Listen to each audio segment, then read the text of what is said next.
Your life as an Adeptus Custodes. You wake up from that dream. The sun never actually reaches the floor of your gray level in the hive, so you grew up thinking the world was just different shades of rusty gray. Your home is a hab block that smells like old grease and the sour breath of 4 million who haven't seen a tree in 1,000 years. Life is a cycle of waking up to the sound of grinding gears and spending 14 hours in the Factor, where you bolt plates onto tanks that are destined for stars you can't even name. You always figured you would die here like everyone else, probably from the lung clog or a stray spark in the cam vents, having accomplished nothing out of this miserable ordinary in your life. But everything changes when the black ships arrive for the tithe. The enforcers come into the hab block with their shock mauls and heavy boots, kicking down doors and dragging young men and women into the streets. You're standing in the same mile-long line, feeling the same cold rain down your neck. You turn your head to check for the man shaking so hard his teeth are rattling, and there he is. This time, you don't feel numb. You feel scared. Any second now, you look up and the enforcer in green stamps the parchment and forces it into your hand. You didn't want this, but you can't say you weren't warned beforehand. You now belong to the Astra Military, but you never reach the mud of a war zone. Instead, your transport ship gets intercepted in high orbit, pulled aside by a vessel that shouldn't exist. A mountain of silent gold that eclipses the stars. White-robed biological tech savants drag you from your holding cell. They look at you like raw clay. They measure the structure of your bone and the precise rhythm of your pulse, guarding thousands of other captives around you until you're the last one left standing in the vaulted, sterile chamber. A faceless Magos mutters a single calculation, and you're carried away into the dark, deep into the heart of the Imperial Palace on Terra itself, where the true transformation begins. You're being remade into a masterpiece. For years, you lie inside a shimmering alchemical capsule, while your very genetic code is taken apart and reassembled molecule by molecule, infused with a tiny fraction of the Emperor's own divine essence. The pain is cold, blinding clarity that burns away every civilian memory and every human flaw, including traces of fear. Your bones turn denser than steel, your muscles weave together like armored cables, and your mind expands until you can track the trajectory of a bullet by the sound of the air splitting. When the capsule finally drains and the heavy glass slides away, you step out onto the marble floor as a demigod, standing 9 feet tall with eyes that see the hidden threads of reality. You receive your first suit of aramite armor, and it's not just a set of plates. It is a custom sculpted golden shell forged by master smiths who spent decades hammering your specific lineage into the metal. As the plates lock into place with a succession of deep pneumatic clicks, you don't feel a heavy burden. Instead, the armor feels like a natural extension of your own skin, humming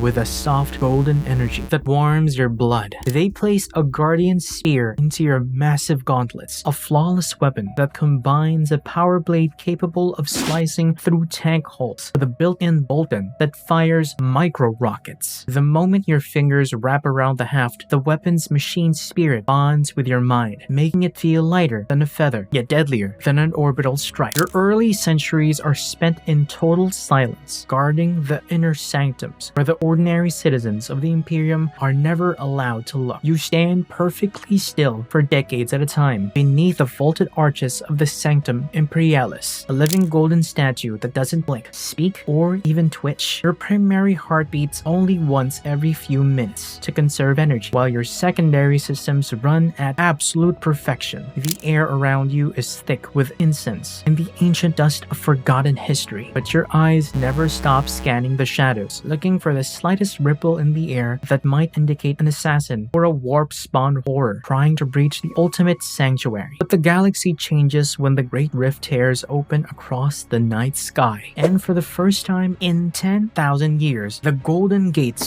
swing outward. Shield Captain Tiberius calls your squad to the hangar bays because the master of mankind requires his companions to become his spearhead in the dark. You board a sleek golden gunship that drops out of Terra's orbit. Your destination is a nearby hive world that has fallen silent, its orbital defense grids dark, and its oceans turning red with the blood of millions. As the craft slams into the atmosphere, you don't feel the rattling panic of ordinary soldiers, because your mind is a fortress of absolute certainty. The gunship doors open directly into the grand plaza of the hive's upper spire, revealing a landscape of total madness. A cult of the dark gods has taken over, and thousands of mutated zealots are chanting around a pulsating war portal that bleeds violet light into the air. They look up and see the goal, but before their corrupted minds can even process the sight, you're already among them. You move with a speed that defies your massive size, your golden armor looking like a streak of pure light across the plaza. Your guardian spear sweeps through the crowd in a perfect arc, severing limbs and heads before the cultists can even raise their rusty firearms. The heavy bolter component of your weapon roars in perfect synchronization with your heartbeat, each shot exploding a corrupted priest into a cloud of red dust. You don't feel anger or hatred toward these traitors, because to you, they aren't enemies to be hated. They are simply stains on the Emperor's grand tapestry. Insects that must be cleared away with absolute precision. A massive, mutated beast with skin like iron and horns that drip acid charges at you from the portal, roaring loud enough to shatter the glass windows of the surrounding spires. Don't step back, but instead leap forward, using the weight of your aramite armor to crush its chest while your power blade drives deep into its throat, silencing the beast instantly. The planetary governor is found cowering behind his golden throne in the inner sanctuary, his eyes wide with a mixture of terror and false hope. When he sees your golden armor, he starts babbling about how he stayed loyal, how he tried to stop the cult, and how his family has served the throne for generations. You look at him and see the micro scars of chaotic corruption around his eyes, a subtle taint that proves he let the darkness in to save his own miserable skin. You don't waste a single breath lecturing him on his cowardice, but instead raise your bolt pistol and end his lineage with a single clean shot. The palace must be cleansed completely, and compromise is a word that doesn't exist in your vocabulary. After the purge, you return to the ship to prepare for the blood games. This is the tradition, where a Custodes plays the role of an assassin, attempting to infiltrate the Imperial palace on Terra to find any weakness in the security web. You spend months in the dark, using every ounce of your superhuman intellect to bypass gene locks, trick ancient automated turrets, and slip past your own golden brothers. You manage to reach the outer courtyard of the inner palace before a pair of wardens detects the faint thermal signature of your armor, their spears locking across your chest in a split second. You smile beneath your helmet, knowing that this failure will make the palace even more impregnable for the real enemies of mankind. The years continue to roll by in an endless cycle of golden war, and your armor begins to collect the marks of history. There are deep grooves on your left pauldron from the claws of tyrannid hive tyrant you slew on a dead moon, and the golden trim on your greaves is slightly discolored from the psychic fire of an Eldar Farseer. You don't clean these marks away because each scratch is a record of a threat that failed to reach the golden throne. You start to wear a long crimson cloak over your shoulders, a symbol of your status as a veteran who has spilled blood on 100 different worlds to keep the heart of the Imperium beating. One day, your fleet is called to support a detachment of the Astra Militarum on a mud-choked fortress world. The ordinary human soldiers are fighting in deep trenches, dying by the thousands under an endless artillery barrage from an orc horde. When your golden gunships touch down in the middle of the mud, the guardsmen stop fighting, looking at you like the ancient legends have walked out of the tapestries. An old sergeant drops to his knees in the filth, his hands shaking as he tries to touch the edge of your crimson cloak. You gently step past him, your heavy boots barely sinking into the mire, and tell him to stand up because the Emperor expects his soldiers to fight on their feet. You lead the charge across no man's land, turning the muddy field into a graveyard for the green-skinned beasts. The orcs are massive and savage, but their crude axes simply shatter against your aramite plating without leaving a single dent. You move through their ranks like a golden scythe, your guardian spear spinning so fast it creates a barrier of whistling steel that blocks every incoming slug. By the time the sun sets over the battlefield, the orc horde is broken and running, and the surviving guardsmen are cheering your name. You don't join their celebration, but instead walk back to your ship in perfect silence, because victory is simply the baseline expectation for a companion of the throne. You spent a century serving in the Aquilon Shield, the brotherhood dedicated to protecting individuals whose survival is crucial to the future of the Imperium. Your current charge is a young, unaugmented human girl from a primitive world who possesses a rare genetic trait that will one day allow her to stabilize a whole subsector's war routes. You stand behind her for 20 years, an immovable golden shadow that follows her through muddy villages, crowded transports, and grand political courts. Assassins from rival factions try to take her life a dozen times, but every single attempt ends the same way, with a golden hand snapping a neck or a bolt shell vaporizing a sniper before they can even pull the trigger. She never learns her name, and you never speak to her, but when she finally takes her place on the High Council, you vanish into the night without expecting a single word of thanks. The psychic distress calls of the galaxy eventually lead your warband to a dead world, where a warband of Chaos Space Marines has desecrated an ancient shrine. They wear armor the color of midnight and blood, their shoulders covered in spikes and real skulls that drip with foul warp energy. The leader of the traitors, a massive marine covered in silver studs, steps forward and points his chainsword at you, mocking your loyalty to a skeleton on a throne. You don't answer his taunts, because the Custodes doesn't debate with traitors. You simply unlock the safety on your spear in advance, your movements so smooth and coordinated that your squad looks like a single golden organism moving in perfect rhythm. The clash of steel echoes through the ruined shrine as you hit the front line like a thunderbolt. The traitor marines are strong, but they fight with a wild, chaotic rage that leaves them open to the cold perfection of your training. You parry a chainsword strike from a roaring brute, using the momentum to drive the butt of your spear into his visor, shattering his skull instantly. The silver-studded leader tries to blind you with a blast of warp fire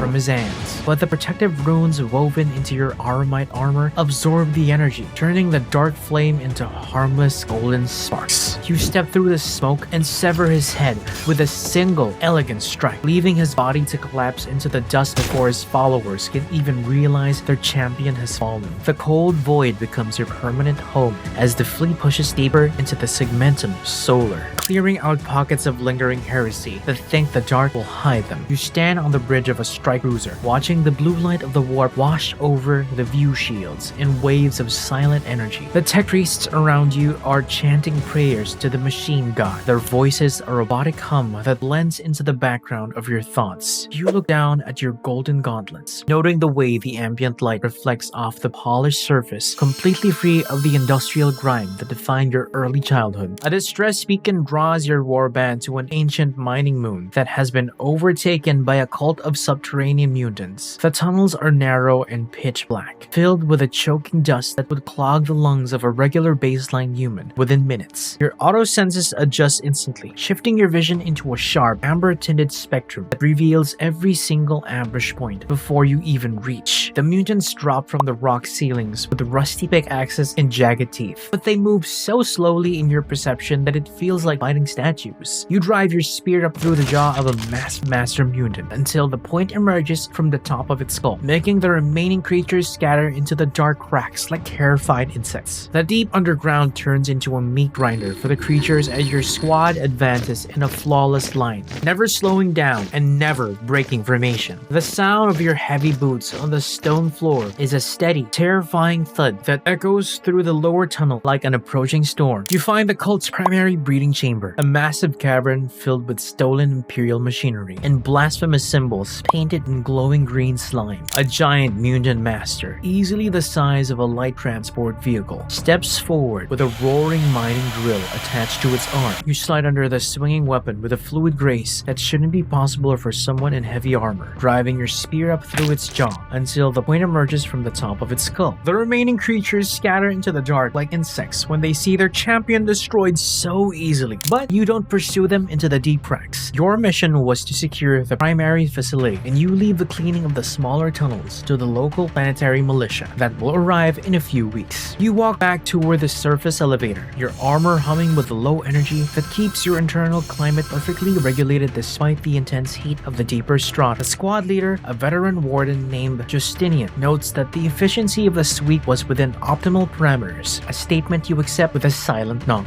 There is no joy in the accomplishment, only the satisfaction of an equation solved perfectly. You spend the next several decades stationed aboard the Phalanx, the massive mobile fortress world of the Imperial Fists, acting as a liaison between the Golden Throne and the Sons of Rogaldorn. The Space Marines treat you with a level of reverence that borders on discomfort, their officers saluting you as if you were a living relic from their ancient history books. You spend hours in their grand strategy watching them plan massive sector-wide campaigns with maps that span entire stellar clusters. They discuss logistics, troop movements, and casualty projections with a fierce, stubborn determination. But you look at the maps and see something else entirely. You see the fragile border between order and total oblivion, a line that is held together by nothing more than the raw will of the master of mankind. An emergency call disrupts the council when an Alpha-class psychic entity breaks free on a lower deck, threatening to compromise the fortress ship's primary warp engines. The Imperial fists immediately deploy their veteran Terminators, but Shield Captain Tiberius steps ahead of them, stating that this is a threat that requires a more precise tool. Your squad descends into the engine blocks, where the air is heavy with the scent of burning insulation and the sharp tang of raw psychic static. The walls are beginning to warp, the heavy iron plates rippling like water as the entity spreads its influence through the ship's metal bones. You can hear the whispers of the warp clawing at the edges of your mind, but they find no grip on a soul that has been engineered to be an absolute void to corruption. The entity manifests as a towering mass of screaming faces and blue fire, shifting its shape every second to mimic the nightmares of anyone who looks at it. The Space Marines behind you hesitate for a split second as their minds struggle to process the unnatural horror. But your squad moves without a single moment of doubt. You sprint through the psychic fire, the golden energy of your armor creating a protective envelope that keeps the unnatural flames from touching your skin. You drive your guardian spear directly into the center of the mass, the power field on the blade snapping with a loud crack as it disrupts the entity's anchor to the material world. The screaming stops instantly, the blue fire dissipating into a harmless cloud of gray smoke that settles onto the floor. The Imperial Fist's captain looks at you with a newfound understanding, realizing that the legends regarding the Emperor's companions don't even capture half of the reality. You don't stay to receive his compliments, instead turning back toward the upper decks to resume your watch on the bridge. The experience reminds you that the greatest danger to the realm isn't the armies of aliens or traitors, but the hidden weaknesses within the human soul itself. It makes you appreciate the cold, sterile clarity of your own mind, which has been scrubbed of the messy emotions that make ordinary men break under pressure. You take your station by the viewing port, watching the stars slide past as the great fortress ship moves toward its next war zone. Centuries pass in the blur of golden armor and red cloaks, your name being added to the rolls of honor of the inner palace after every successful campaign. You are assigned to the Solar Watch, the sub-faction responsible for ensuring the absolute security of the Sol system itself, the beating heart of the human empire. You spend years inspecting cargo vessels, orbital platforms, and military outposts, looking for the tiny microscopic signs of subversion that the regular security forces always miss. You look at a manifest of a merchant ship from a distant sector and notice a discrepancy of 3 grams in the weight of a shipment of sacred oils. The tiny clue leads you to a hidden cell of heretical saboteurs operating in the high orbits of Jupiter, an entire network destroyed before they could even prime their explosives. You spend your rest periods in the grand libraries of the palace, reading the journals of ancient shield captains who fought during the birth of the Imperium. You study their tactics, their philosophies, and their failures, absorbing 10,000 years of military wisdom until it becomes a natural part of your own thought process. A rare summons brings you back to the very throne room itself, where you are chosen to stand among the companions, the select group of 300 guardians who guard the physical body of the Emperor. The chamber is a vast cavern of golden light and dark shadows, dominated by the towering structure of the Golden Throne itself, which hums with an energy that makes the teeth vibrate. The psychic pressure in the room is immense, a heavy, crushing weight that would turn an ordinary man's brain to soup within seconds. You take your position at the base of the grand stairs, your spear held perfectly upright against your chest, entering a state of semi-hibernation that allows you to stand motionless for an entire century without a single break. You watch the parade of High Lords, Generals, and Inquisitors who are brought into the lower chambers to receive their grand appointments or deliver critical reports. They look so small and fragile from your vantage point, their faces lined with the stress of their short temporary lives and their minds preoccupied with petty political rivalries. You see them them plotting against each other, even in the presence of their living god, their whispers echoing through the vast columns like the scratching of insects. You feel a profound sense of distance, realizing that you are closer in nature to the machine that keeps the Empire alive than to the humans who inhabit it. The long silence is broken when a localized warpwake shakes the foundations of the palace, a sudden ripple in the reality web that allows a swarm of shadow demons to manifest in the lower vaults. The wardens at the doors receive the telepathic alert instantly. Your squad is detached to clear the vault, descending into the ancient storage rooms where the treasures of forgotten civilizations are kept in stasis fields. The air is freezing cold, the floor covered in a thick layer of frost that turns your breath into white plumes inside your helmet. The shadows themselves are coming alive, stretching out from the corners to form clawed hands that reach for your throat. You swing your spear in a wide defensive pattern, the power field creating a golden dome of energy that vaporizes the shadow stuff the moment it makes contact. The demons are fast and silent, moving through the solid stone walls to strike at your flanks, but your heightened senses track their displacement by the subtle drops in air temperature. You drive your blade backward without looking, pinning a screeching horror to the stone wall before it can solidify its claws against your rear armor plates. The battle is a silent, deadly dance in the dark, the only sound being the crackle of your power weapons and the unnatural shriek of the dying warp entities. Within 20 minutes, the vault is silent again, the shadows retreating into the corners as the reality anchor stabilizes. The century of throne duty ends. You are assigned back to the emissaries militant, the golden vanguard that travels the stars to deliver the absolute will of the Emperor to distant worlds. Your strike cruiser drops into the system of a proud night world that has refused to pay its required military tithe to the Crusade fleets. The planetary nobles think their massive walking mechanical suits make them independent, their king sitting on a high throne of polished brass while his knights boast of their ancient honor. You land in their grand hall with a squad of 5 golden companions, your armor gleaming in the torchlight as you walk past rows of bristling guards who don't dare to move their weapons. The king looks down at you from his high seat, his voice booming through the hall as he states that his knights will only bleed for their own soil, not for distant wars they have no interest in. You step forward, the heavy click of your boots silencing the entire room, and place a single piece of parchment onto the brass table before him, sealed with the personal mark of the master of mankind. You tell him that the tithe will be paid by the next sunrise, or his world will be declared in a state of total rebellion, which means your fleet will erase every single castle and lineage from the planet's surface before the week is out. The king's bravado melts away as he looks into the dark visor of your helmet, realizing that there is no negotiation to be had and no political compromise that will save his pride. He looks at his veteran knights, but they are all staring at the floor, their courage failing them when faced with the raw, undisputed majesty of the Golden Guardians. He signs the parchment with a shaking hand, ordering his logistical officers to begin loading the transport ships with the required minerals and soldiers immediately. You take the document back into your gauntlet, turning around to leave the hall without acknowledging his submission, because obedience isn't a favor they are doing for you. You know that it is their natural duty to the throne. The years continue to pass in an endless line of centuries until you are chosen to join Hateron Guard, the innermost circle of companions who spend their lives entirely within the presence of the living god. You give up your name, your former squad designations, and your right to ever leave the inner palace again. Your entire existence shrinking down to the square meter of a marble floor you are assigned to guard. You receive a long cloak of solid black fabric, a symbol of the ultimate sacrifice of identity that every companion makes when they enter the final circle. You stand under the massive shadow of the golden throne, your eyes fixed on the grand entrance doors, becoming a living monument to eternal vigilance. You stand there while dynasties rise and fall in the outer galaxy, while entire sectors are destroyed by war and rebuilt by the endless labor of billions. You see the High Lords of Terra change every few decades, their short, frantic lives passing like a flash of lightning against the slow, monumental presence of your watch. You see the great Primarch himself, Rubute Gilliman, enter the chamber to speak with his father in total privacy, his face lined with a cosmic exhaustion that only a son of the Emperor could understand. The psychic output of the throne throne is a constant, roaring hurricane that washes over your armor in waves of golden light and white-hot energy, a pressure that would turn a regular human to ash within a millisecond. Your system adapts to the environment, your golden plates absorbing the ambient energy until they glow with a permanent inner light that never goes out, even in total darkness. You can feel the heartbeat of the palace itself through the stone floor, the massive machines in the lower depths humming in perfect synchronization with your own secondary heart. The long watch continues for another century, your mind entering a state of total peace that ordinary men can only find in death. You look toward the grand doors as they swing open once again to admit a new group of shield captains who have returned from the Crusades to report on the state of the galaxy. They look worn and battle-scarred, their red cloaks torn by the weapons of 100 different alien races, but their eyes are clear and focused as they look toward the throne. You look at them and see the continuation of the endless war, the line that has been held for 10,000 years by the raw will of a few thousand golden giants. You feel a deep, quiet satisfaction in the knowledge that your presence here allows them to fight out there, that your eternal silence is the foundation upon which the entire empire is built. The new squad takes their positions along the outer walkway, their armor clicking into place with that familiar pneumatic hum that signifies the absolute readiness of the guard. You close your eyes beneath your visor for a fraction of a second, your heart beating in perfect time with the machinery of the throne, ready to stand watch until the stars themselves burn out and nothing remains but the gold.